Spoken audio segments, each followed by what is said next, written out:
રાગ અને દ્વેષ આ બંનેથી બચવા જેવું છે એવું આપણે બધા જ જાણીએ છીએ. કદાચ આ માટે હું તમને જેટલા પણ ઉપાયો દેખાડું એ બધા જ ઉપાયો તમે મને દેખાડી શકો એમ, કારણ કે જાણકારીના સ્તરે જાણવા જેવું ઘણું બધું આપણે જાણી ચૂક્યા છીએ. મુશ્કેલી પડે છે અમલમાં મૂકવાની.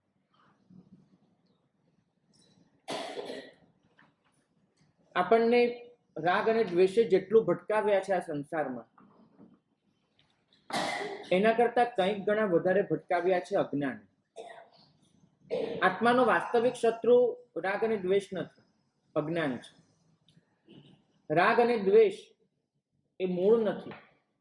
ભલે અનેક દોષોનું મૂળ આ રાગ અને દ્વેષ હોય, પણ રાગ અને દ્વેષના ખુદના મૂળિયા પડ્યા છે અજ્ઞાનમાં. અને આ અજ્ઞાનનો અર્થ થાય છે શરીર સાથે આત્મબુદ્ધિ, મન સાથે આત્મબુદ્ધિ, વિષય સાથે સુખ બુદ્ધિ, પદાર્થ સાથે મમત્વની બુદ્ધિ. ત્રણ બુદ્ધિમાં અજ્ઞાનને વહેંચવામાં આવ્યું છે. કાં તો શરીર અને મનમાં આત્મબુદ્ધિ કરવી, વિષયમાં સુખની બુદ્ધિ કરવી અને પદાર્થમાં મમત્વની બુદ્ધિ કરવી. આ ત્રણ પ્રકારનું અજ્ઞાન, એને જ આપણા રાગ દ્વેષ વધાર્યા અને એને જ આપણને ભટકાવ્યા. જીતવાની આ ત્રણ બુદ્ધિ છે. એક અહમ ભાવ, એક સુખ ભાવ એટલે પ્રિયતાની અનુભૂતિ, અને એક મમતા. આ ત્રણને જીતવા. આ ત્રણને જીત્યા તો રાગ અને દ્વેષ તો એમને એમ નીકળી જશે. પણ તપાસ તમારે કરવાની, તપાસ મારે કરવાની કે આ ત્રણેય વસ્તુ આપણા જીવનમાં કેટલી, આ ત્રણેય પ્રકારની બુદ્ધિ જે અજ્ઞાન સ્વરૂપની છે એ મારામાં વધતી જાય છે કે ઘટતી જાય છે. ધર્મનો પરિપાક ત્યાં છે. ધર્મનું પરિણામ એ છે કે આ ત્રણેય બુદ્ધિમાં ઘટાડો થતો જાય. ત્રણેય પ્રકારના અજ્ઞાનમાં શરીર અને મન એની સાથે જે આત્માને જોડી રાખ્યો છે થોડો થોડો દૂર થતો જાય મનથી. વિષયમાં જે સુખની બુદ્ધિ છે એને બદલે આત્મામાં સુખની બુદ્ધિ આવતી જાય, અને જે પદાર્થોમાં મમત્વ બુદ્ધિ છે એનો રહાસ થતો જાય. રાગ અને દ્વેષને જીતવા એ વૈરાગ્ય નથી. ખાસ નોટ કરજો કે રાગ અને દ્વેષને જીતવા એ વૈરાગ્ય નથી. રાગ અને દ્વેષ એના મૂળિયા જે અજ્ઞાનમાં પડ્યા છે એ અજ્ઞાનને હટાવવું એ વૈરાગ્ય છે. અને અહીંયા તમે વૈરાગ્યના જે બધા જ લક્ષણો વાંચશો, સાંભળશો, એમાં તમને દેખાશે કે આ મહાપુરુષનો પ્રહાર રાગ અને દ્વેષ પર નહોતો. એ લોકો મૂળિયાને પકડનારા હતા. એમનો પ્રહાર અજ્ઞાન પર છે. એમને પહેલું વૈરાગ્યનું એક પાસું દેખાડ્યું છે મધ્યસ્થ, મધ્યસ્થ ભાવ. એ વૈરાગ્યનું પહેલું પાસું છે. આ જે મધ્યસ્થ ભાવ છે એની કલ્પના એમને એવી રીતે કરી છે કે વસ્તુ આપણી સામે આવે છે, તરત આપણે એ વસ્તુમાં પ્રિયતા કે અપ્રિયતાની બુદ્ધિ જગાડી દઈએ છીએ. શુદ્ધ રૂપમાં વસ્તુ છે એવું સંવેદન આપણું બચતું જ નથી, બચતું જ નથી.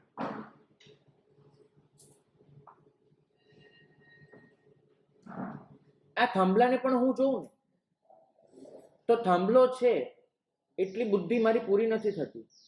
તરત મને થાય છે આ થાંભલો બરાબર બનાવ્યો કે નથી બરાબર બનાવ્યો.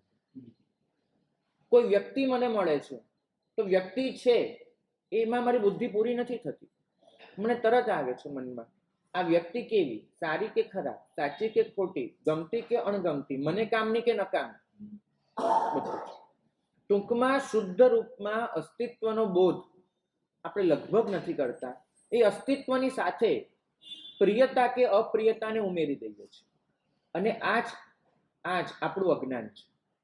અસ્તિત્વનો બોધ કરી લેવો એ જ્ઞાન છે. અસ્તિત્વના બોધ સાથે પ્રિયતા કે અપ્રિયતાને ઉમેરી દેવી એ ઘોર અજ્ઞાન છે. અને અનંતકાળથી આ ભૂલ આપણે સૌ કરતા આવ્યા અને હજુ પણ એ જ ચાલુ છે. હા ભાઈ, વ્યવહાર કેમ ચાલે? ભાગ્યશાળીનો પ્રશ્ન છે. વ્યવહારના સ્તરે આમાંની કોઈ પણ બાબત એનો કોઈ વિરોધ નથી. વ્યવહાર તો આ રીતે ચાલવાનો જ છે. પણ જ્યારે આપણે વાત કરીએ છીએ સાધના માર્ગની, ત્યારે વ્યવહારથી અલિપ્ત થવાની જે વાત છે, વસ્તુ કે વ્યક્તિ બરાબર છે કે નહીં નક્કી તો કરવું જ પડે, પણ એ નક્કી કરતી વખતે પ્રિયતા અપ્રિયતા સાથે જોડાવી ન જોઈએ. આપણી એ જોડાઈ જાય છે. આપણા મગજમાં બહુ ઓછી વસ્તુ એવી છે કે જે શુદ્ધ રૂપમાં છે રૂપમાં નોંધ લેવાય છે. બાકી આપણી પાસે બે ડાયરી છે, એક બ્લેક ડાયરી, એક વ્હાઇટ ડાયરી. વ્હાઇટ ડાયરી પ્રિયતાની છે, બ્લેક ડાયરી અપ્રિયતાની છે.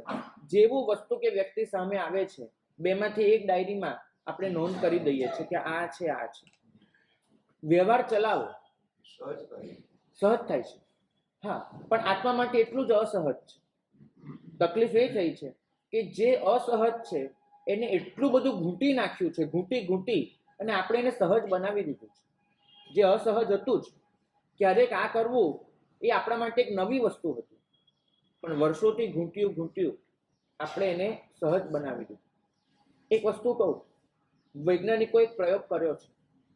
એક બાળક એનો જન્મ થયો પછી એ મોટું થયું ત્યાં સુધી એ બાળકને એક પણ વખત આ શબ્દો સંભળાવવામાં નહોતા આવ્યા. આ સારું છે કે ખરાબ છે, આ ગમે કે ન ગમે, હા ભાવે કે ન ભાવે, ફાવે કે ન ફાવે, આ શબ્દો સંભળાવવામાં નહોતા આવ્યા. અભ્યાસ એ નોંધેલું છે કે એક બાળક મોટું થયું જેના શબ્દો જ કાને નથી પડ્યા, એને એકાંતમાં રાખવામાં આવ્યું છે, ખોરાક પાણીની સગવડ કરી દીધી, ઉછેર્યું. એ બાળક મોટું થયું, એનામાં આ જાતની સંવેદનાઓ જ નહોતી. તમે ને હું એ પરિવારમાં જન્મ્યા છીએ કે પરિવારમાં આપણા કાને જન્મ્યાના પહેલા દિવસથી એ વસ્તુ કાનમાં પ્રવેશી. બાળક સરસ દેખાય છે, બાળકના કાન થોડાક નબળા દેખાય છે.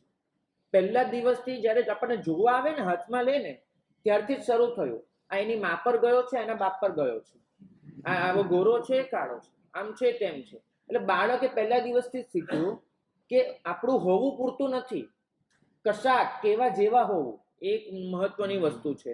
કેવા રંગના હોવું, કેવા આકારના હોવું. એટલે બાળકનું સંવેદન તંત્ર એ જીવતું ગયું અને એ ખુદ મોટું થયું ત્યારે એના માટે સહજ બની ગયું. કેમ કે જે પરિવેશમાં ઉછર્યું, જે પરિવારમાં ઉછર્યું, એ પરિવાર આ રીતે જ જીવતો હતો, એટલે સહજ બની ગયું. તો ભાગ્યશાળી, મારે તમને એ સમજાવવું છે કે સહજ તો કશું જ નથી આમાંથી. સહજનો મતલબ એટલો થાય જે આપણી સાથે જન્મ્યો. આપણી સાથે તો આપણે ખાલી શુદ્ધ અસ્તિત્વ લઈને જન્મ્યા હતા અને થોડાક સંસ્કારો, બાકી તો બધું અહીંથી ઉમેર્યું. એને નિવારવું પડે. બાળક સાધના માર્ગમાં બહુ સારી રીતે આગળ વધી શકે એટલું નિર્દોષ હોય છે, પણ દોષો જે આવ્યા છે સમાજ તરફથી એને કરતા કરતા ભવ પૂરો થઈ જાય છે અને ત્યાં નવો જન્મ આવી જાય છે અને પાછા નવા સંસ્કાર. તો મધ્યસ્થતાનો મતલબ થાય છે કે નજર સીધી રાખો, નજરને આમ કે આમ ફરવા ના દો, નજર સીધી રાખો. નજર સીધી એટલે શું? ઉપનિષદની એક બહુ સરસ કથા છે, એ તમને કહું. નજર સિદ્ધિનો અર્થ, એક બ્રાહ્મણ ઋષિ બન્યો, 12 વર્ષની ઘોર સાધના કરી દીધી અને ઋષિ બનીને 12 વર્ષની આવી ઘોર સાધના કર્યા પછી પણ એને આત્મજ્ઞાન પ્રાપ્ત ના થયું. બિચારો તલપ એટલી બધી પણ ન મળી. એટલું થયું કે 12 વર્ષે એના ઈષ્ટદેવ એની આગળ પ્રગટ થયા કે તને વરદાન આપું. તો કે આત્મજ્ઞાન આપો. તો કે એ મારી તાકાત નથી, વરદાન માંગી લે, આત્મજ્ઞાન મારી તાકાત નથી. તો કે વરદાન એ આપો કે આત્મજ્ઞાન કોની પાસે મળશે, મને એનું નામ આપો. ચલો વરદાનમાં બીજું કંઈ જોઈતું નથી. ખરેખર એને આત્મજ્ઞાન જોઈતું હતું. એટલે ઈષ્ટ તત્વે કહ્યું કે એ તને કહી શકું. પેલું ગામ છે, ગામનું નામ દીધું અને એ ગામમાં તુલાધાર નામનો એક વાણિયો રહે છે. તુલાધાર એનું નામ છે અને વાણિયો રહે છે. એ વાણિયો તને આત્મજ્ઞાન આપશે, એની પાસે જા. તો બ્રાહ્મણ કે મારે ભગવાન, હું અહીંયા બ્રાહ્મણ થઈને બેઠો 12 વર્ષથી અને મને નથી મળ્યું. ઓલો વાણિયો મને શું શીખવાડવાનું? મને તમે કોઈ વાણિયો મને શું આપવાનું? તે મને ઠેકાણું પૂછ્યું, મેં તને ઠેકાણું દીધું. જવું હોય તો જા, નહીં જવું તારી મરજી, વાત પૂરી. જતા રહ્યા, અંતર્ધાન થઈ ગયું. ઓલા ચટપટી થઈ કે એક વાણીઓ જેને બેસાડીને આપણે કથાઓ કરીએ અને આપણી પાસે હાથ જોડીને સાંભળતો હોય, એની પાસે મારે આત્મજ્ઞાન લેવા જવાનું. આજે મને હું ધારો કે પદ્માવતી આવ્યા અને પૂછાવું સિમંદર સ્વામીને, સિમંદર સ્વામી એવું કે બગેશાળી પેલા આવી રીતે ખુરશીમાં તારી સામે લાલ રંગનું કપડું પહેરીને બેઠા હોય ને, કાકા તને આત્મજ્ઞાન આપશે. એટલે હું તો પછી તો શું થાય મારું?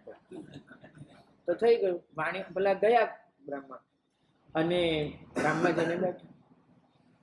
ફરતા ફરતા ઓલા વાણિયાની દુકાને ગયા અને વાણિયાને કીધું તુલાધારને રિસ્પેક્ટ તો આપવી પડે કે આત્મજ્ઞાન લેવા આવ્યો છું, મને કહેવામાં આવ્યું છે તમારી પાસેથી મળશે, લેવા આવ્યો છું. અત્યારે મારો આ ધંધો ચાલે છે, આત્મજ્ઞાન અત્યારે હું તમને આપી નહીં શકું. 12 વાગ્યા સુધી મારી ઘરાકી, 10 વાગ્યા છે, 2 કલાક શાંતિથી બેસો. ઓલા બ્રાહ્મણને બેસાડે. બ્રાહ્મણે થાય મહારાજ એવો ઋષિ આવી રીતે આત્મજ્ઞાન લેવા આવે, માણસ ઉભો થઈ જાય કે આવો શિષ્ય એને મળ્યો અને આ ભાઈ કે છે 2 કલાક બેસ. પણ હવે લેવાનું પોતે હતું, ગરજ પોતાને. બેઠા 2 કલાક શાંતિથી બધું જોયા કર્યું. 12 વાગ્યા બરાબર 12 એટલે પેલા જે પણ ઘરાક આવ્યા એને કહ્યું કે હવે મારો સમય પૂરો થયો છે ભાઈ, અનુકૂળતા હોય તો બપોરે આવશો, બીજી કોઈ દુકાને જઈ શકો છો, હવે મારો સમય પૂરો થયો. દુકાન વાસી પેલા બ્રાહ્મણને કે ચલો મારા ઘરે. તો કે આત્મજ્ઞાન તો કે ઘરે તો આવો. ઘરે લઈ ગયો, બેસાડ્યા, પગ પખાડ્યા, ખવડાવ્યું. બ્રાહ્મણને કે બ્રાહ્મણ ઋષિ ક્યારે નીકળો છો? હવે પ્રસ્થાન ક્યારે કરો છો? રહેવાનું છે કે પ્રસ્થાન કરવાનું છે? મારે તો હવે દુકાને પાછું જવું પડશે. ઋષિ કે પણ હું આત્મજ્ઞાન લેવા આવ્યો. તો કે મેં આટલું આપ્યું તો ખરું તમને, એટલે કેટલું આપવાનું મારે તમને? 2 કલાક આત્મજ્ઞાન સિવાય મેં તમને શું આપ્યું? તો કે આત્મજ્ઞાન કેવું મળ્યું મને? 2 કલાક તો તે મને તારી દુકાનમાં બેસાડ્યો, એમાં મને આત્મજ્ઞાન કેવી રીતે મળે? તો કે દુકાનમાં કંઈ જોયું નહીં તમે? તો કે ના. તો કે મહારાજ તમારે એક વસ્તુ જોવા જેવી હતી. ગ્રાહક માલ લેવા આવે ને ત્યારે હું ત્રાજવામાં માલ તોલીને આપતો. એ ત્રાજવું એની દાંડી બરાબર સીધી રહે ને એ મારું લક્ષ્ય હતું. દાંડી એને જો આમ ઝુકાવી દઉં તો ગ્રાહકને અન્યાય થાય, દાંડી આમ ફરી જાય. આપણે તો એ જમાનામાં હતા કે ત્રાજવા હતા, આજે તો બાળકે જોયા ન હોય, આપણે તો જોયેલા છે સીધી દાંડી રાખવાની ત્રાજવામાં.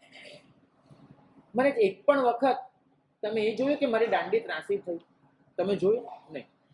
મારી દાંડી સીધી રહેતી અને આખી જિંદગી એ દાંડી સીધી રાખી છે.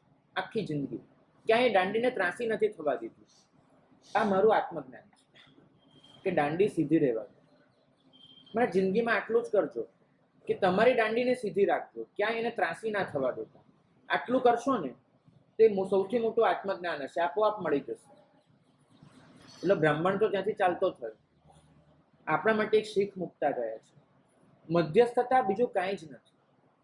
મધ્યસ્થતા આટલી જ છે કે વસ્તુ તમારી સામે આવે છે, વ્યક્તિ તમારી સાથે સામે આવે છે, પરિસ્થિતિ તમારી આસપાસ એક ઘટના લે છે, તમારી દાંડી સીધી રાખો. ન તો પ્રિયતા તરફ દાંડીને ઝુકાવી દો, ન તો અપ્રિયતા તરફ ઝુકાવી દો. આ ગમ્યું ન ગમ્યું, ફાવ્યું ન ફાવ્યું, ભાવ્યું ન ભાવ્યું, અનુકૂળ છે પ્રતિકૂળ છે, સારું છે ખરાબ છે, સાચું ખોટું, બસ સતત પેલી દાંડી છે ને રમતી રહે છે. આમ પેલો ભૂકંપ આવ્યો હોય ને એવી રીતે દાંડી ફરફડ કરે છે. આમ બિલકુલ નહીં. ત્રાજવું પકડો તો સીધું પકડો, નજર સામે જે પણ આવ્યું સીધું સીધું જોઈ લો. આ જ મધ્યસ્થતા છે. મધ્યસ્થતા કોઈ ભારેખમ પદાર્થ નથી, બહુ સહેલું છે, સરળ છે. સાધના જેવી આ દુનિયામાં સરળ વસ્તુ કશી જ નથી. હું તો એમ કહું, સાધના બિલકુલ જટિલ નથી. જટિલ આપણે બનાવી દઈએ છીએ. તો એને એ દાંડીને પકડી રાખો સીધી સીધી, બસ. અને આટલું જો કરી શક્યા એની જેમ, તો આગળનું સ્ટેપ આવશે વૈરાગ્ય. મધ્યસ્થતામાંથી વૈરાગ્યમાં પ્રવેશ થાય છે. વૈરાગ્ય એટલે શું? આ વસ્તુએ આપણને બહુ જ મૂંઝવણમાં મૂક્યા છે. એક બાજુ વૈરાગ્ય શતકથી ચાલુ કરો અને બધે જ લગભગ વૈરાગ્યની એક વ્યાખ્યા મળે છે કે જે ગમે છે એમાં કશી ખરાબી શોધી કાઢો. એક વૈરાગ્યનો એક કન્સેપ્ટ આપ્યો છે. તમને સ્ત્રી ગમી તો સ્ત્રી કેમ ખરાબ છે વિચારી લો, કે સ્ત્રી આવી છે, એની ચામડી નીચે તો આવું મળમૂત્ર ભર્યા છે, એ નરકની ખાંડ છે, અશુચિ છે, આમ છે તેમ છે, એનું વિચારી લો. તમને આ થાંભલો ગમ્યો, આ ઘડિયાળ ગમી, વિચારી લો આ થાંભલો આ ઘડિયાળ તો આજે છે, કાલે તૂટી જવાનું છે, નશ્વર છે, આવું છે તેવું છે. તમને તમારું કોઈ સ્વજન ગમી જાય છે તો વિચારી લો એ તો સ્વાર્થનું સગું છે, મને જ્યારે ખરેખર દુઃખ આવશે ત્યારે આમાંથી કોઈ બચાવનાર નથી, વગેરે વગેરે. અચ્છા, તમને આ સંસાર ગમી ગયો છે તો સંસારમાં એમ વિચારી લો કે સંસાર અસાર છે, બધું આવું છે. તમને કોઈ બગીચો ગમી ગયો છે તો વિચારી લો ગઈકાલે ત્યાં ઉકરડો હતો, ક્યારેક આ બગીચો ઉકરડો બની જવાનો છે. ટૂંકમાં જે તમને ગમે છે એમાં કંઈક ખરાબી શોધી કાઢો. આ વૈરાગ્યનો એક કન્સેપ્ટ અસ્તિત્વમાં આવ્યો. પ્રભુનો આવો વૈરાગ્ય નથી, ખાસ કહું છું. પ્રભુ વીરે આવો વૈરાગ્ય ક્યારેય આપ્યો નથી, નેવર, નહીં. એમને માત્ર એટલું કીધું કે જો કોઈ વસ્તુનું આકર્ષણ થાય છે તો એ આકર્ષણને તોડવા માટે પ્રતિપક્ષ ભાવનાનું ચિંતન કરજો. કોઈ વસ્તુનું આકર્ષણ થાય તો આકર્ષણ આપણાથી સહજ રીતે પૂરું નથી થઈ રહ્યું, તો એને તોડવા માટે આવી વસ્તુ વિચારજો, બધું કરજો. પણ એ સાચો વૈરાગ્ય નથી. સાચો વૈરાગ્ય તો એ છે કે એનાથી ચઢિયાતું શોધી લેવું, એમાં ખરાબી શોધવી એ કદાચ આકર્ષણમાંથી છૂટવાનો ઉપાય હોઈ શકે, પણ સાચો વૈરાગ્ય તો એ છે કે જે તમને આકર્ષે છે એનાથી વધારે સારું શોધી લો, એમાં અટવાય, એમાં જતા રહો. મીરા એના પતિમાંથી એટલે છૂટી શકી કેમ કે કૃષ્ણને પતિ બનાવી દીધો. તમે સમજજો, પતિ ખરાબ છે એમ વિચારીને મીરા એ આટલી મોટી સંત ન બની શકે. પતિ સ્વાર્થનો સગો છે, પતિ આમ છે એમ વિચારીને ના બની શકે. એને કૃષ્ણને પતિ બનાવી દીધો. તમારી પાસે જે દુન્યવી બાબતો છે એ દુન્યવી બાબતોમાંથી છૂટવા માટે તમે એ આધ્યાત્મિકતાની ટોચ પર પહોંચી જાઓ કે દુનિયા તમને આકર્ષી જ ન શકે. આકર્ષણ તોડવા કરતા વધારે સારું એ છે કે સારી વસ્તુ સાથે આકર્ષણ જોડી દો. પ્રભુનો વૈરાગ્ય ક્યાંક જોડાવાનો છે, ક્યાંકથી તૂટી જવાનો નહીં, ક્યાંકથી હતાશ અને નિરાશ થઈ જવાનો નથી. આ માર્ગ છે વૈરાગ્યનો, જ્યાં તમે તૃપ્ત થાવ છો. વૈરાગ્યનો અર્થ પ્રભુએ આપ્યો છે તૃપ્તિ. વૈરાગ્યનો અર્થ આપ્યો છે એક સભરતાનો અહેસાસ. તમને ક્યાંય ખાલીપો નડતો નથી, તમને ક્યાંય દીનતા કનડતી નથી, તમને ક્યાંય ભટકવાનું મન થતું નથી. કેમ? તમને ખબર છે, આપણે ત્યાં જે બ્રહ્મચર્યના સાધકો થયા છે એમાંના કેટલાય સાધકો, એક વસ્તુ કહું, બપ્પા ભટ્ટી સુરી મહારાજ. બપ્પા ભટ્ટી સુરી મહારાજ, એમની તમે સાધના કથા વાંચજો. જીવનમાં એમની પણ પરીક્ષા થઈ, બધું જ થયું. બપ્પા ભટ્ટી સુરી મહારાજની તો પરીક્ષા એ હદે થઈ હતી, એમને એ પરિસ્થિતિમાં મૂકવામાં આવ્યા હતા કે આમ રાજાએ મોકલેલી ગણિકા એને બપ્પા ભટ્ટી સુરી મહારાજ આગળ આવી પોતાના વસ્ત્રો ઉતારી દીધા. રાતનો સમય, વસ્ત્રો ઉતારી દીધા. બપ્પા ભટ્ટી સુરી મહારાજને આલિંગનમાં લીધા અને પોતાના જે અંગો જેના પર હાથ ફેરવવાથી પુરુષ ઉત્તેજિત થઈ જાય એ અંગો પર બપ્પા ભટ્ટી સુરી મહારાજનો હાથ લઈને ફેરવવા માંડ્યો. આ હદની પરીક્ષા ન તો સ્થુલીભદ્ર સ્વામી આપી છે, ન તો બીજા કોઈએ આપી છે. એ લોકો માટે તો 3 ફૂટનું અંતર પણ હતું, બપ્પા ભટ્ટી સુરી મહારાજને તો એ પણ નથી. એવી પરિસ્થિતિમાં મુકાયા છે કે આ પરીક્ષામાંથી પસાર થયા વગર એમનો છૂટકો જ નથી. એમને ચેલેન્જ આપવામાં આવી છે કે તમે બધા સાધુઓ એટલે બચીને રહો છો, એટલે બચીને વૈરાગ્ય એટલે રાખી શકો છો કેમ કે સ્ત્રીનો સ્પર્શ તમે અનુભવ્યો જ નથી, માટે તમારો વૈરાગ્ય છે. તમે અમને ઉપદેશ આપો છો છૂટો છૂટો, એ સ્પર્શ અનુભવીને પછી વૈરાગ્ય દેખાડો ને, તમે માનીએ કે વૈરાગ્ય જેવું છે. અને સ્વયં બપ્પા ભટ્ટી સુરી મહારાજ એમને અપવાદ માર્ગે પોતાની જાતને પરીક્ષામાં ઉતારી. આમ રાજાને કીધું કે અમારો વૈરાગ્ય સ્પર્શ ન કરવો અમારી મર્યાદા છે, ન કે અમે ડરીએ છીએ કે અમારો વૈરાગ્ય છૂટી જશે. ફરક સમજજો. પ્રભુએ આપેલી મર્યાદા એનું પાલન તો કેવલ જ્ઞાની પણ કરતા હોય છે. કેવલ જ્ઞાની પણ બ્રહ્મચારીને 9 વાળ પાડતા હોય છે. કેમ? મોહનીય કર્મનો અંશ પણ નથી જેનામાં, એને વળી કયો દોષ થવાનો છે? અને છતાં પણ એ 9 વાળનું પાલન એટલે કરે છે કેમ કે દુનિયા એ ટકી રહે, દુનિયા નિર્મર્યાદ ન બની જાય, દુનિયા સ્વચ્છંદી ન બની જાય, એટલે પોતે 9 વાળ પાળે છે.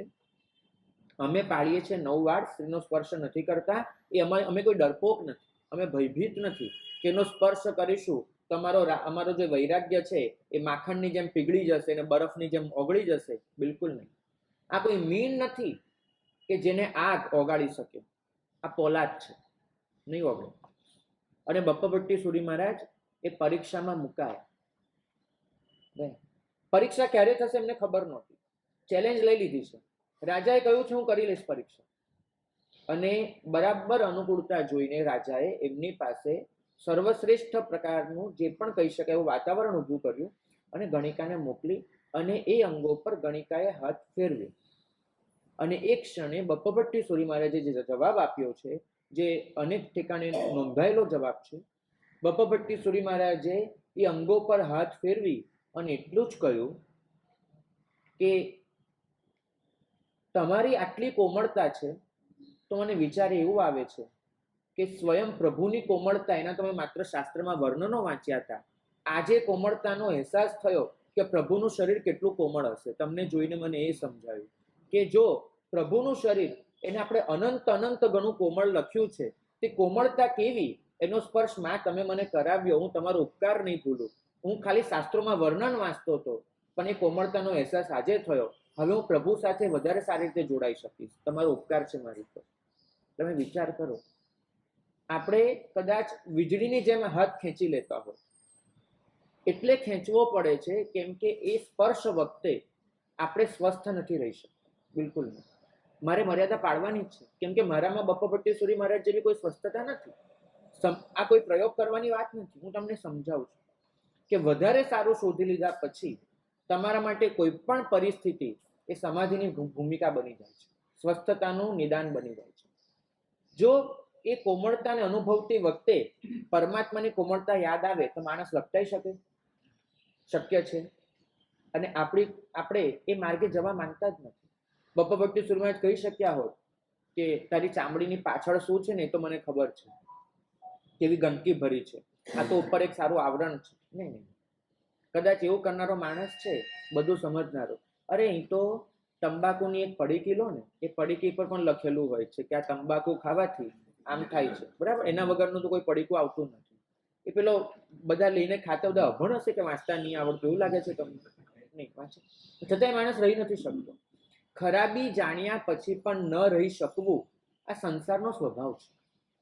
આકર્ષણ ખરાબી જાણ્યા પછી પણ તૂટતું નથી કેમ કે તમે એના આદિ થઈ ચૂક્યા છો. તમે ગમે તેટલી ખરાબી કરશો, પછી એ સ્વજનોની હોય, સ્ત્રીની હોય, વસ્તુઓની હોય, કશાની પણ હોય, તમે બચી નથી શકવાના. જો બચાતું હોત તો દુનિયાભરમાં તંબાકુ ખાવાની બંધ થઈ ગઈ હોત, પણ નથી બચાતું. બચાય છે એકમાત્ર સાધન છે, એનાથી વધારે સારું શોધી લો. વધારે સારું. કોઈ સ્ત્રીનું સૌંદર્ય આકર્ષે છે તમને? કોઈ પદાર્થની ચકાચૌંધ તમને આંજી દે છે?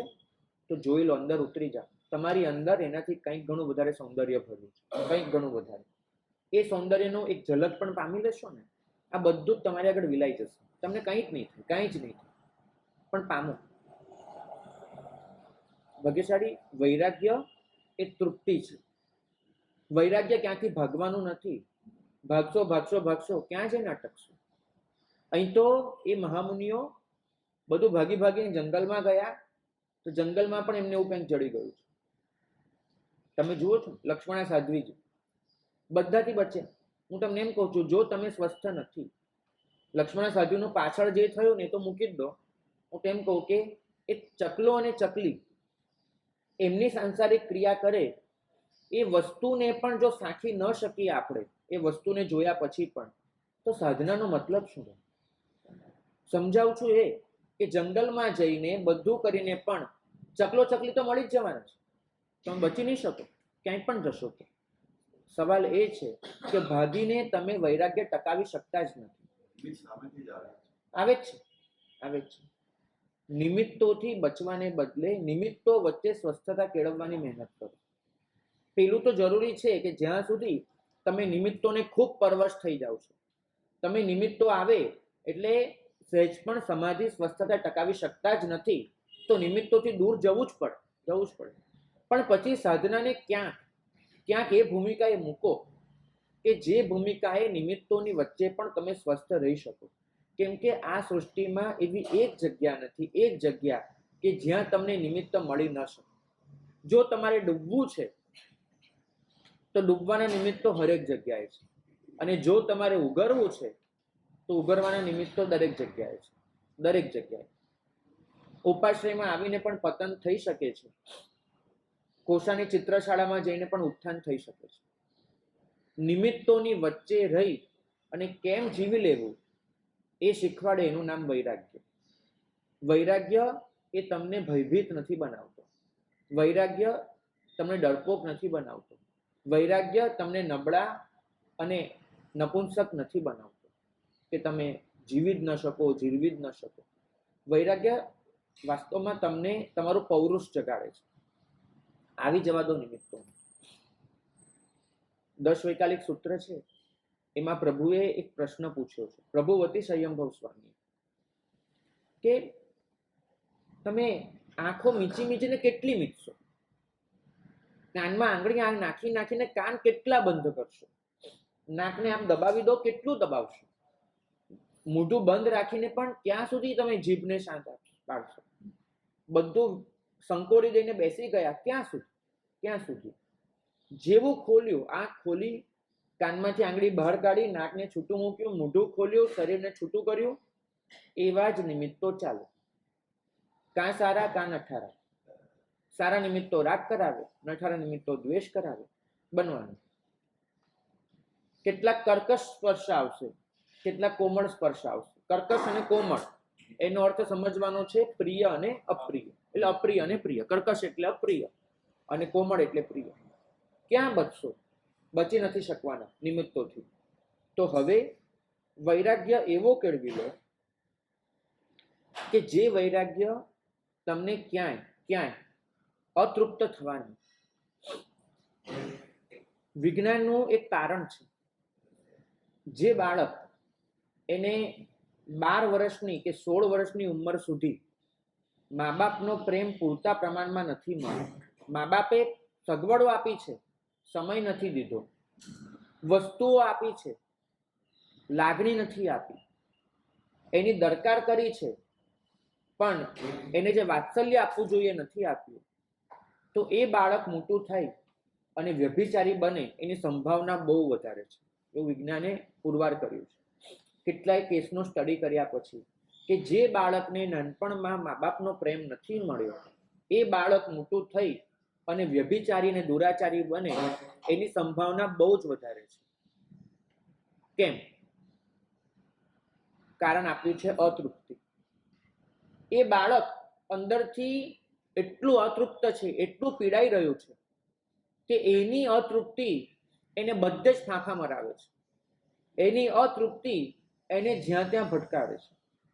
એને બદલે જે બાળકને મા બાપનો ભરપૂર પ્રેમ મળ્યો છે, લાડ નહીં, પ્રેમ કહું છું, મા બાપે એને વાત્સલ્ય આપ્યું છે, સમય આપ્યો છે, એની દરકાર કરી છે, એની વાત સાંભળી છે, અને એને ડગલે ને પગલે જે પણ પ્રશ્નો જાગ્યા એના સમાધાન આપ્યા છે, હાથ પકડીને ચલાવ્યો છે, શીખવાડ્યું છે, એ બાળક, એનો આત્મા એટલો તો તૃપ્ત હોય છે, એનું મન એટલું તો સભર હોય છે કે એ બાળક મોટું થાય અને એક સ્વસ્થ સજ્જન નાગરિક બને એવી સંભાવના બહુ વધારે છે, બહુ વધારે. તૃપ્તિ તમને સ્વસ્થ રાખે છે, અતૃપ્તિ તમને અસ્વસ્થ બનાવે છે. વૈરાગ્ય એ તૃપ્તિનું માધ્યમ છે. વૈરાગ્ય એટલું જ તમને શીખવાડે છે કે તમારો દૃષ્ટિકોણ કઈ તરફનો છે. આ પ્રશ્ન તમને પૂછે છે, અને આ પ્રશ્નનો આપણે જવાબ મેળવીએ એટલે વૈરાગ્ય પછીનું સ્ટેપ આવે છે વિતરાગતા. પહેલા મધ્યસ્થતા પછી વૈરાગ્ય, અને વૈરાગ્ય પછી વિતરાગતા. વિતરાગતા એની પરાકાષ્ઠા એ તીર્થંકર છે, પણ વિતરાગતાની શરૂઆત આ પ્રશ્નના જવાબથી થાય છે કે તમારો દૃષ્ટિકોણ જગત તરફનો છે કે જાત તરફનો છે. બેમાંથી એક દૃષ્ટિકોણ કેળવી શકાય છે. તમારી વિચારધારાના કેન્દ્રમાં કાં તો તમે પૂતગલને મૂકી શકો, કે આત્માને મૂકી શકો. પૂતગલને મૂકવો વિચારધારાના કેન્દ્રમાં એ જગત સાથેનો દૃષ્ટિકોણ થયો. વિચારધારાના કેન્દ્રમાં આત્માને મૂકવો એ જાત પરત્વનો દૃષ્ટિકોણ થયો. બેમાંથી કોઈ એક દૃષ્ટિકોણ એ તમારે કેળવવો પડે છે. દરેક વસ્તુ, દરેક વાત એની શરૂઆત આ રીતે થઈ શકે છે. આમાં મને કયો લાભ? પ્રશ્ન એ પણ પૂછી શકાય છે, આમાં મારા આત્માનું શું? આમાં મને શું મળશે? એ જે પ્રશ્ન છે એ પ્રશ્ન જગત તરફનો દૃષ્ટિકોણ છે. આમાં મારા આત્માનું શું? એ પ્રશ્નથી તમે શરૂઆત કરો છો, એ જાત તરફનો દૃષ્ટિકોણ છે. બેમાંથી એક દૃષ્ટિકોણ કેળવી લેવો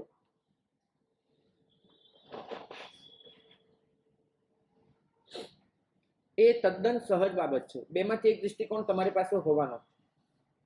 જો જગત તરફનો દૃષ્ટિકોણ રાખ્યો છે તો એને માટે શબ્દ છે રાગ દશા, અને જાત તરફનો દૃષ્ટિકોણ છે તો એના માટેનો શબ્દ છે વિતરાગતા. રાગ અને રાગ દશામાં ફરક એક છે. રાગ ક્યારેક બનતી ઘટના છે.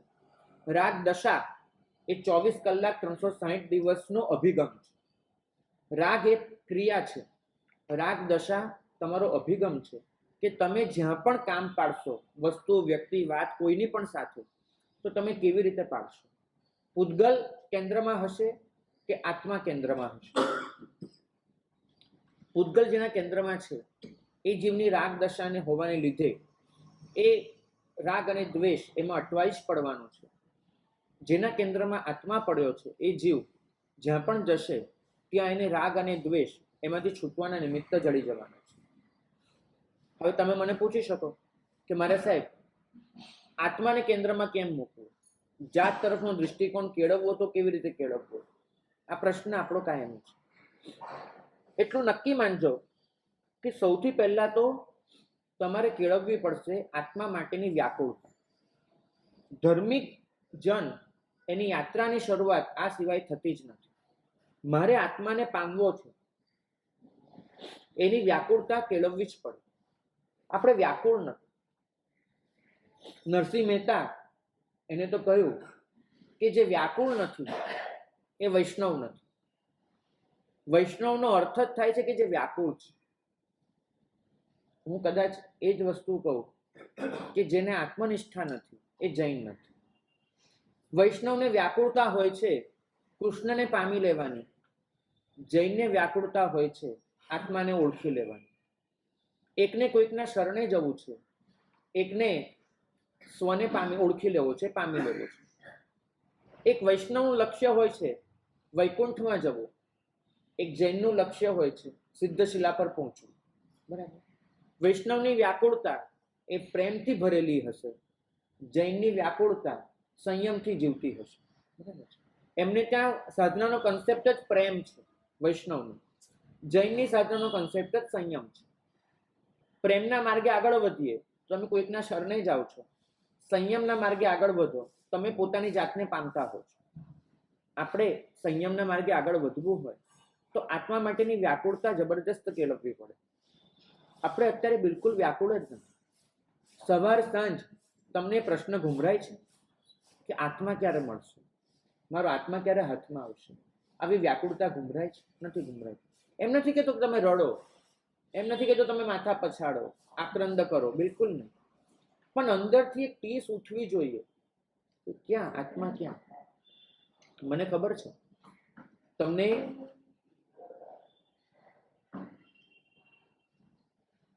ઘૂમડું થયું હોય અને આ ઘૂમડું એ તમને મળતું ન હોય, ડોક્ટરે કહ્યું હોય કે 2 દિવસ હજુ પાકવા દેવું પડશે પછી આપણાથી ઓપરેશન કરાશે.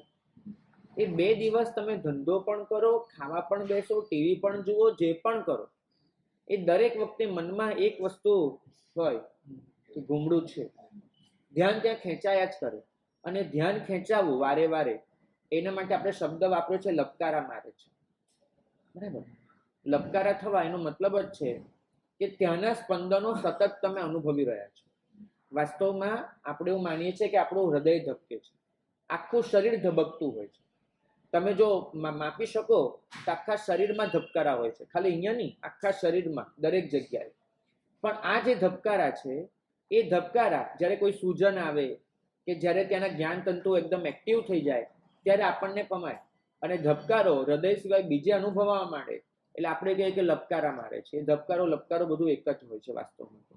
તો આ જે લપકારા છે એ તમને એ સૂજન આવી અનુભવાય અને સતત તમારું ત્યાં જ માઇન્ડ રહેશે.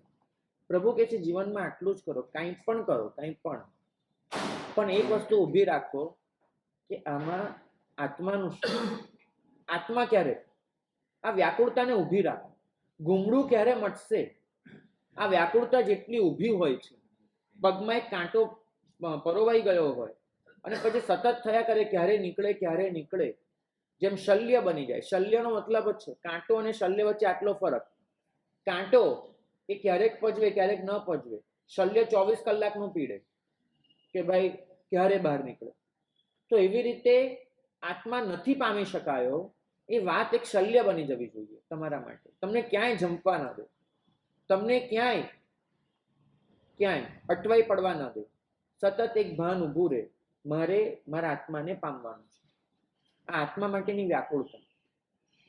તકલીફ એ થઈ છે ભાઈ, અનાદિકાળથી સંસ્કારોને એવા ઘૂંટ્યા છે, એવા ઘૂંટ્યા છે. આ બધું જ સમજાય છે સમજણના સ્તરે, અને તાર્કિક રીતે જો કોઈ આપણને બેસાડે ને બોલવા માટે, ચર્ચામાં ઉતારે કે પૂતગલ સારો કે આત્મા સારો, તો તમે 100% જીતીને આવો કે આત્મા સારો, તમે કહી જ શકો. બરાબર? તમને બધી જ દલીલો ખબર છે, પણ સંસ્કાર આગળ એ તમામ સમજણ, તમામ તર્ક નબળા પડીને ઉભા રહે છે. ખબર નહીં, અંદરથી છે ને એક સાચું કહું છું, ક્યારેક ક્યારેક આમ ચિંગારી જાગે છે. કોઈ તીર્થમાં ગયા, ક્યાંક કોઈક સારી શાસ્ત્ર પંક્તિ વાંચી લીધી, ક્યાંક કોઈક મહાપુરુષનું સાનિધ્ય મળ્યું, ક્યાંક અચાનક કોઈ ઘટના બની ગઈ, એક ચિંગારી ઉઠે છે અંદર. કમનસીબ એટલા થાય છે કે સંસ્કારોનું વાવાઝોડું એવું ફૂંકાય, પેલી ચિંગારી એ બિચારી આમાં ઢબું કરતી અને ક્યાંય ઢબી પડે છે. હમણાં દેરાસરમાં હતો 2 દિવસ પહેલા, અને એક બેન છે, એટલે આરતી પ્રગટાવતા હતા. આરતી કરવાની હશે એના માટે. એટલે બેન આરતી પ્રગટાવે અને દરવાજામાંથી પવનનું ઝોકું આવે. તો ઝોકું આવ્યું, પેલી જ્યોત હતી ને આરતીની, એ એક તો આરતીમાં આપણે ઘી મૂક્યું આટલું ટીપું ટીપું ગણીને કે ભાઈ આ પૂરું થાય જલ્દી, અને એ આરતી અને પેલા બેન પ્રગટાવે. મેં જોયું આમ 3-4 જ્યોત જાગી ગઈ હતી આખી આરતી પ્રગટાવવાની, અને પેલો પવન આવતો હતો. તો બીજા એક બહેન આવ્યા, ફટ કરતી સાડી આમ લીધી અને પેલો પાલો આમ ધરીને ઊભા રહી ગયા કે પેલું પવનનું ઝોકું ના આવે. મેં પ્રભુને કીધું, પ્રભુ આ સંસ્કારોના વાવાઝોડામાં મારી જ્યોત ક્યાંની ક્યાં એવી લાય, કોઈક તો પાલો મોકલ કે ભાઈ આ પાલો આમ ધરીને ઊભું રહી જાય, કે ભાઈ આ આટલું વાવાઝોડું આવે સંસ્કારોનું અને આ મારી જ્યોત માંડ એક ચિનગારી જાગે છે, આમ પ્રગટાવું અને પાછું બુઝાઈ જાય. એક સળગાવ ત્યાં બીજી બુઝાય, બીજી કરું ત્યાં બુઝાય. એટલે કોઈકને તો ઊભું રાખ, આવે ત્યાં પાલો ધરીને જાતે ઊભું રહી જાય કે ભાઈ તને પવન નહીં આવવા દઉં. પેલા એક શેઠની કથા આવે છે. આ ચિનગારી એને તમે કેવી જાળવી શકો છો, ક્યારે ક્યાં લાગી જાય એને કેવી રીતે જળવાઈ જાય. જરૂરી નથી કે ચિનગારી દેરાસરમાં જ લાગે, ઉપાશ્રયમાં જ લાગે, ક્યાંય પણ લાગી શકે. એ શેઠ એ પોતે ઘરે આવ્યા પાછા, શેઠાણી બહાર ગયા હતા અને શેઠ એને સ્પેશિયલ જ રસોઈ ખાવા જોઈએ. ભટકાય છે તો એને સ્પેશિયલ રસોઈ ખાવા જોઈએ. એટલે ઘરે આવ્યા, કામ બધું પરવારેલું, રોટલી પણ બનાવેલી, બધું કરેલું, શાક નહોતું બનાવ્યું. કેમ કે શાક શેઠ કે સ્પેશિયલ શાક બનાવવાનું, નોકર ચાકરને ખબર. એટલે એમના આવવાની રાહ જોઈ. શેઠ આવ્યા, બેઠા, આવીને પૂછ્યું જે દાસી હતી રસોઈન બાઈ કે શેઠ આજે કયું શાક બનાવ?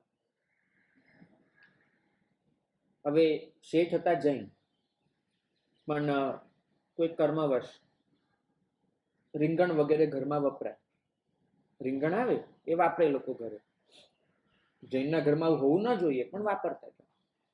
એટલે શેઠે કહ્યું કે રીંગણા બનાવ, આજે મારે રીંગણાનું શાક ખાવું છે, રીંગણા બનાવ. ઓલી દાસી કે પણ શેઠ રીંગણા તો નથી અત્યારે ઘરે, અને બહાર અત્યારે તો નહીં મળે, બીજું કોઈ શાક કહો, આપણી પાસે 5-7 શાક રાખ્યા છે પણ રીંગણા નથી. શેઠ કે રીંગણા હતા. તારી શેઠાણીને ખબર હતી, આજે સવારે જતી રહી અને તને કીધા વગર ગઈ લાગે છે. અચ્છા, પછી તમને ખબર છે ક્યાં જોયા હતા? તો કે હા, મને યાદ કરવા દો. પછી એમને કીધું કે હા, મેં જોયા હતા. ગઈકાલે એ રીંગણા લઈને આવી અને એ જે રીંગણા એને ક્યાંક ખાલી કરવા હતા, તો મારી સામે જ એને ચાળણીમાં મૂક્યા હતા એ રીંગણા. અને એ જે ચાળણી છે એ એને પેલા પલંગ નીચે નાખી હતી તાત્કાલિક. તો તું જો ને, પલંગ નીચે પડી હશે ચાળણી અને એમાંથી રીંગણા મળી જશે. તો પેલી તો દાસી તો ગઈ અને જઈને કીધું, અંદરથી જોરથી બૂમ મારી કે પેલી આજે રીંગણા હતા. હવે દાસી જે હતી એ હશે હિન્દી ભાષી, ગુજરાતી ત્યાં આવી તો પેલું એ બાજુનું હિન્દી બોલે, કોઈ શુદ્ધ હિન્દી નહીં. એટલે એને દાસીએ અંદરથી જોરથી જવાબ આપ્યો કે શેઠ, ચલના હે રહેણા નહીં, ચલના હે રહેણા નહીં. તો એ મતલબ ચાળનો છે, રીંગણા નથી, રહેણા નહીં હે. શેઠે આટલું જ સાંભળ્યું કે ચલના હે રહેણા નહીં હે. શેઠ એના મગજમાં એક ચરખો ચાલુ થયો, એ ચિનગારી ચંપાઈ ગઈ, એક ચરખો ચાલુ થયો. ત્યાં દાસી શું કહે છે? ચલના હે રહેના નહીં. બધા અહીંથી નીકળી જવાનું છે, કોઈ અહીંયા રહેવાનું નથી, રહેના નહીં હે. બોલો, ચાળનો અને રીંગણ એ વસ્તુ બાજુમાં રહી ગઈ. મારે ચાલી નીકળવાનું છે, મારે રોકાઈ નથી પડવાનું, બસ એક ચિનગારી ચાલુ થઈ ગઈ. શાસ્ત્રો નોંધે છે કે શેઠ એ દિવસે પછી ખાવા પણ ન રોકાયા, દુકાને પણ પાછા ન ગયા, નીકળી ગયા ત્યાંથી સીધા કોઈ ઉપાશ્રય. અને ઉપાશ્રય જઈને મારા સાહેબ પાસે બેસી પડ્યા કે મારા સાહેબ, અહીંયા આપણે રહી નથી પડવાનું, ચાલવાનું છે. તો મારી યાત્રા અહીંથી આગળ નીકળી જાય એ પહેલાં કંઈક પામી લેવા માંગુ છું, મારા સાહેબ પમાડી દો. અને યોગ્ય અવસરે દીક્ષા લઈ અને સંયમી જીવ બની ગયા. ચલના હે રહેના નહીં. ભાગ્યશાળી, ચિનગારી તો ક્યાંય પણ ચંપાય. તમારી અંદર બી કેટલી ચંપાતી હશે, કેટલી વખત. એ ચિનગારીને બુઝાવવા નથી. દરેક ચિનગારી જ્યારે આવે છે ત્યારે એ પરમ તત્વનો આદેશ લઈને આવે છે. મને મોહમ્મદ પૈગંબર સાહેબ એના માટે એક વસ્તુ માટે બહુ બહુમાન ભાવ છે. બહુમાન એટલા માટે છે કે કુરાનની રચના જે સંજોગોમાં થઈ, એ સંજોગો બહુ વિશિષ્ટ હતા. એ પોતે એક ગુફામાં છે, પૈગંબર સાહેબ ગુફામાં છે. તમે આજના મુસલમાનોને જોઈ પૈગંબર સાહેબના અસ્તિત્વને ન ઓળખી શકો. આ લોકો તો જનૂની અને આક્રમક બની ગયા છે. પૈગંબર સાહેબ પોતે એવા નહોતા. તો એ જે ગુફામાં છે અને ગુફામાં અચાનક એમના તાર એ પરમ તત્વ સાથે જોડાઈ ગયા. કોઈને પણ જોડાઈ શકે અને જોડાઈ ગયા. અને પરમ તત્વની સરવાણી એમના વાટે વહી નીકળી. હવે આપણા જીવનમાં પણ બને. તમે જોજો કેટલીય વાર આપણને એવો કોઈ સદવિચાર સૂજી જશે, કોઈ અચાનક જ આમ કોઈ તાત્વિક વાત મગજમાં પ્રગટ થઈ જશે. તમને પોતાને પણ વિચાર આવશે કે આ મેં ક્યાંય વાંચ્યું પણ નથી, મેં ક્યાંય સાંભળ્યું પણ નથી, આવું ન વાંચ્યું ન સાંભળ્યું, કેમ? પછી આપણે એને નામ આપી દઈશું અંતઃસ્ફુરણા. વાસ્તવમાં આ કોઈ નવાઈ નથી. લાઈક વરસાદની સિઝન હોય અને પેલો તાર એ તૂટી ગયો હોય અને અચાનક ક્યાંક અડકી જાય ને જેમ સ્પાર્ક થાય ને બે તાર ભેગા થઈ જાય, એમ આપણો પ્લગ ક્યાંક ભેરવાઈ ગયો હોય છે. આપણો તાર એ પરમ તત્વ સાથે ક્યાંક ચોંટી ગયો હોય છે, એનો સ્પાર્ક હોય છે. અને એ સ્પાર્ક થાય એ કોઈ સારી વાત રૂપે થાય, કોઈ તત્વ વાત રૂપે થાય, જે આપણે ન તો જાણી, ન સાંભળી, ન વિચારી અને અંદરથી થઈ જાય. આપણે શું કરીએ? એ સ્પાર્ક પર ધ્યાન નથી આપતા. કર્યું, આવ્યું, ગયું. પૈગંબર સાહેબે શું કર્યું? આવો સ્પાર્ક થયો અને જે સરવાની વહી નીકળી, એમને વિચાર્યું કે લખી લેવી જોઈએ, કેમ કે આ મારું નથી, આ પરમ તત્વનું છે, મારું નથી, એને મોકલેલું છે. મારું હોત તો ફરીવાર હું કદાચ આ બધું લાવી શકું, પણ આ તો એનું છે, હું કેવી રીતે લાવીશ ફરીથી? પૈગંબર સાહેબે ત્યાં ને ત્યાં કોઈ સાધન ન મળ્યું તો પોતાની નસ કાપી અને નસ કાપીને એમાંથી લોહી લીધું અને લોહીથી એ આદેશો લખી દીધા, જેને તમે અત્યારે કુરાનની આયાત કહો છો. જે 786 786 આયાત છે એમાંની કેટલીય આયાતો એ આવી રીતે લખાયેલી છે. મારે તમને કહેવું છે કે ભાગ્યશાળી, આપણી ચિનગારીને જાળવી લો, આપણી ચિનગારીને નષ્ટ ન થવા દો. આવી ચિનગારીઓ તો આપણને કેટલીય વખત થતી જ હોય છે. જો એક પૈગંબર સાહેબ, એક મુસ્લિમ વ્યક્તિ, એને આવું થતું હોય તો હું અને તમે તો સર્વવીરતીને દેશવીરતી લઈને બેઠા છીએ. હું અને તમે તો પ્રભુના માર્ગના આરાધક છીએ. પરમ તત્વનો સંપર્ક કરવો એમના કરતાં આપણા માટે બહુ વધારે સહેલો છે, અને આપણને તો વારે વારે થતો જ હોય છે. તકલીફ એટલી કે થયા પછી એને આપણે જાળવી નથી લેતા, એ બધું જ રદબાતલ જવા દઈએ છે. પરમ તત્વ આપણી સામે કેટલાય રૂપે પ્રગટ થયું હોય, પણ એ રૂપોને આપણે આંખો મીચીને આપણામાં ભરી નથી લેતા.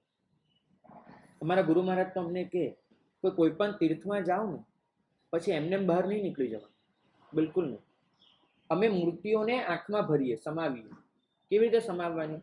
પેલા એકીટશે જોવાનું, પછી આંખો બંધ કરવાની, અને આંખો બંધ કરી એનો સ્કેચ દોરવા પ્રયત્ન કરવાનો મનના ચિત્રફલક પર, મનના કેનવાસ પર. એ સ્કેચ દોરવાનો, એ દોર્યો, થોડીક થોડીક રેખાઓ આવે, વધારે નહીં આવે. પછી ફરી વાર જુઓ, ફરી વાર ભરો. લાઈક આ મૂર્તિ તમારા માટે એક મોડલ બની ગઈ છે. તમારું મનનું ફલક એ તમારા માટે કેનવાસ બની ગયું છે, અને તમારી પોતાની બુદ્ધિ એ જ તમારી પીંછી અને રંગ બની ગઈ છે. એને પૂરો, એ બધું કરો, અને એમ કરતા કરતા એ મૂર્તિને આખી આખી તમારી સામે સમાવી લો. તો જીનામ જેની ડિટેલ્સ કરી લો. તો મૂર્તિને પણ તમારે વિછળવા નથી દેવાની. તીર્થમાંથી તમે નીકળી શકો, મૂર્તિને મનમાંથી નીકળવા ન દો.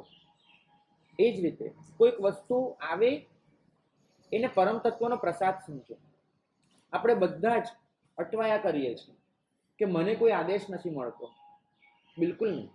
પરમ તત્વ કેટલીય વખત તમને આદેશ આપતું હોય છે, આપે છે, પણ એ આદેશની આપણે અવગણના કરીએ છીએ. આત્માનો અવાજ એ વાસ્તવમાં પરમ તત્વે મોકલેલો સંદેશો હોય છે. પરમ તત્વ એટલું જાગૃત છે, તમે કંઈ પણ ખોટું કરવા જાઓ એ વખતે એક વખત તો તમને રોકશે જ કે તારાથી આવું ન કરાય. પછી તમારી વાત, તમે સાંભળો ન સાંભળો. છોકરા છે ને શેરીમાં દોડતા હોય, માં ગમે તેટલી બૂમ પાડે કે બેટા જમવાનો સમય થયો, આવી જા, આમ તેમ, પેલું દોડ દોડ કરે. પછી જ્યારે ખરેખર થાકીને ભૂખ્યું ઘરે આવે અને કકડાટ કરે, મમ્મી કે મેં તને ક્યારનું બોલાવ્યું, કેમ મેં બૂમ પાડી સાંભળી નહીં? મને સંભળાયું જ નહોતું, તે ક્યારે બૂમ પાડી? વાસ્તવમાં એને સંભળાયું હોય, પણ એને એની અવગણના કરી હોય. આપણે કેટલી વખત પરમાત્માને જઈને કહીએ છીએ, કેટલી વખત સાવ બાળકની, કે પરમાત્મા તું કહેશું કહેતો કેમ નથી? અમને અમારી જોડે વાત કેમ નથી કરતો? અમને કશું સુજાડતો કેમ નથી? અમને રોકતો કેમ નથી? અરે ક્યારે એને તમને ન રોક્યા? ક્યારે તમને એને ન ટોક્યા? ક્યારે એમને તમારી સાથે વાત ન કરી? ક્યારે એને તમને બોલાવ્યા નથી? હર પળે, હર ઘડીએ એ તમને કાંઈક ને કાંઈક સંદેશો મોકલે છે, કાંઈક ને કાંઈક કહે છે. પણ આપણે તો આકાશવાણીની રાહમાં બેસીએ છીએ કે હમણાં જેને આકાશમાંથી અવાજ આવશે. અરે ભાઈ, આકાશમાંથી અવાજ આવે ને દેવનો હોય. દેવાથી દેવનો અવાજ તો આત્મામાંથી આવે. તમારે દેવનો સાંભળવો અવાજ કે દેવાથી દેવનો સાંભળવો? તો દેવાથી દેવનો અવાજ તો અંદરથી આવવાનો, એ કે આકાશમાંથી નહીં આવે. એ તો આકાશમાં તો દેવ આવીને બોલે વ્યંતરો. તો આપણે આકાશવાણી નહીં, આપણે તો આત્મવાણી હોય છે. આપણે આકાશવાણીના આશક ન બની શકીએ, આપણે તો આત્મવાણીના આશક છીએ ને. તો અંદરથી જે સંદેશ આવે છે એને સાંભળો, એને ઝીલો, અને એમ કરીને પહેલા મધ્યસ્થ, પછી વૈરાગ્ય, પછી વિતરાગ, આપણી સફળ આગળ વધતી રહે. એ જ મંગલ કામ.